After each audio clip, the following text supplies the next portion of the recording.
po, Chancellor Zed Avisala. Avisala. Magsiupo na po kayo. Diyos ko, ang galing-galing naman ng MSU-IIT! Grabe! Grabe, pinipigilan ko yung iyak ko kanina, yung video ninyo. Sino man ang nag-edit nun tsaka nag-shoot nun, ang galing nyo, grabe! Panalong panalo! Kanina kausap ko si Chancellor Zed, sabi ko, ginugoosebumps ako kasi ang ganda-ganda ng graduation niyo. Uy, grabe kayo! Ay! Galing nyo! Ang galing nyo! Maayong hapon sa inyong tanan! Maayong hapon, Chancellor Ditukalan, members of the Board of Regents, MSU system officials and campus chancellors, MSU IIT officials, ang ating mga minamahal na magulang, palakpakan natin. At ang bida ng hapong ito, ang ating mga magsisipagtapos, palakpakan ninyo yung mga sarili. Alam niyo po, minsan lang po ako tumatanggap ng mga commencement exercises, gig. Ang hirap kasi, Diyos ko Lord. Para sa akin kasi, isa sa mga pinakamahirap na speeches ay yung graduation speeches. Bakit? Because we are expected to give words of wisdom kahit minsan pakiramdam ko kulang pa ako sa wisdom. We are expected to hold your attention kahit alam ko namang 3 seconds na lang ang attention span ng mga kabataan ngayon. So please, mga bes, kapit lang tayo ha. Wala pong matutulog. Okay lang? Okay lang? Huwag niyo akong ilaglag ngayon. Wala pong matutulog ha. Okay. And lastly, we are expected to give you a roadmap on how to navigate the so-called real world. Kahit sa totoo lang, marami nang hindi real o totoo sa mundong ito. Katulad ng panloloko ng mga ex nyo.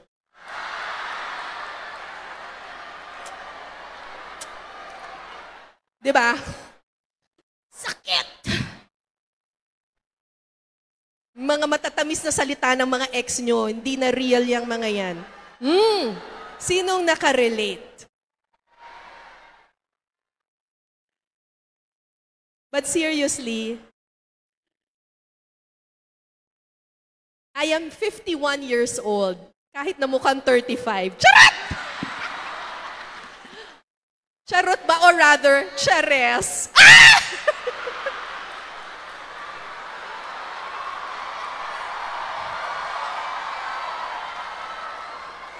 Sorry po, baka mabash na naman ako ng mga ibang fans dyan.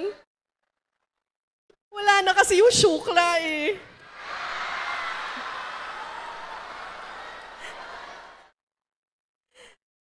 I am 51 years old but I still feel like a child. Marami pa akong hindi nalalaman. 30 years na akong journalist pero takot pa rin ako sa maraming mga pagbabago sa mundo. I am an assistant professor at the university pero ako pa rin ay isang estudyante ng buhay. Tulad ninyo, I am still trying my best to navigate the real world. At hindi ko pa rin ito kabisado at marami pa akong dapat matutuhan. Kaya ang ituturo ko sa inyo ngayong araw na ito, kung okay lang sa inyo life lessons na hindi nanggaling sa aking utak, pero life lessons na natutuhan ko sa aking pakikisalumuha sa ibang mga tao. 3 lang po ito. Kaya mga bes, kapit lang. 3 lang po ito. Please be patient with me. Ang title ng aking speech ay Pagtatapos at Pagsisimula. Hindi po yan simula at wakas na parang SB19. Kala ninyo, hindi ako atin ha? Sino bias nyo? Strawberry ako eh. Okay. Alam nyo po, isa sa pinaka-memorable na graduation na aking nasaksihan, nag-move. Ayun. dapat nag-move na, di ba? Yung nag-move na dito ay, ba't hindi pa nag-move doon? Ha? May iPad ako dito, kala nyo. Click nyo na lang dyan, guys. First slide po. Ayaw mag-move eh. Yun! Okay, bongga. We're back in business. Isa sa pinaka-memorable na graduation na aking nasaksihan ay nangyari noong April 2015. Yung pinakaliblib na lugar pa ang pupuntahan mo. Palagi akong tinatanong, bakit ko ginagawa yon? Pwede namang humanap ng storya sa mas malapit, ba't pinupuntahan ko yung pinakaliblib? Kasi po, sa 30 taon ko bilang mamamahayag, natutuhan ko po na yung pinakamadidilim na sulok ng ating bayan, kahit gaano kadilim, posible pa rin sumilip ang liwanag. Laging may liwanag sa gitna ng dilim. At totoo po ito, gaano man tayo kahirap sa lapi, napakayaman natin sa malasakit. Doon sa mga mahihirap na komunidad, doon ko nakita yung napakabubuting mga tao, bukal sa pusong tumulong kahit salat sila sa pera. Alam niyo po, ang nagturo sa akin ito ay ang aking mga kaibigan na mga mangyan sa Mindoro Oriental.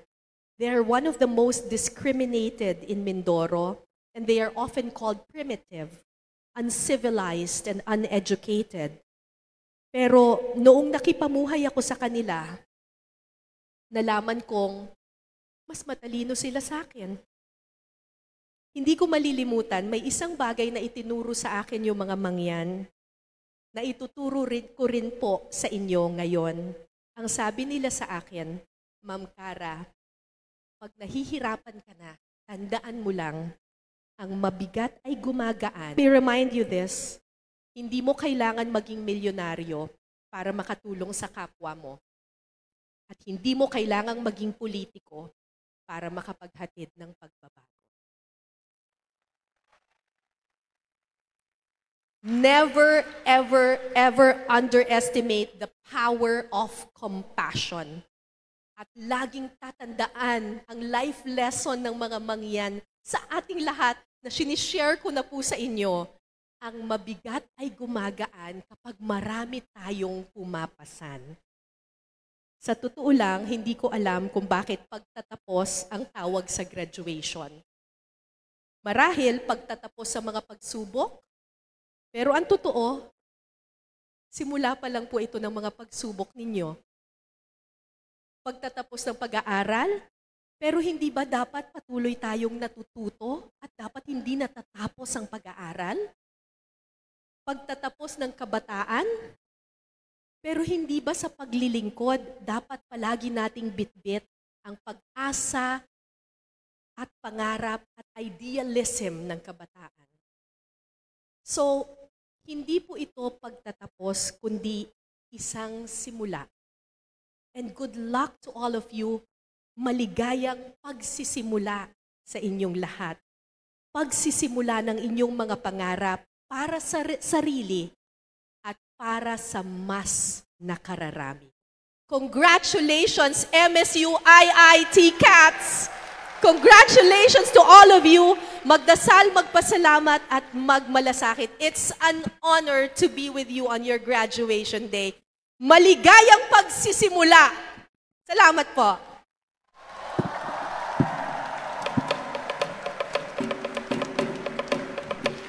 Pwede ba ako mag-request ng pang TikTok? Pwede ba? Wait lang, ulitin ko yon. Maayong hapon, Iligan, MSU IIT! Woo!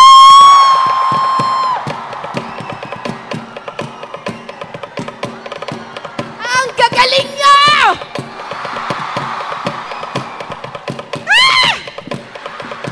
Thank you! Marami pong salamat!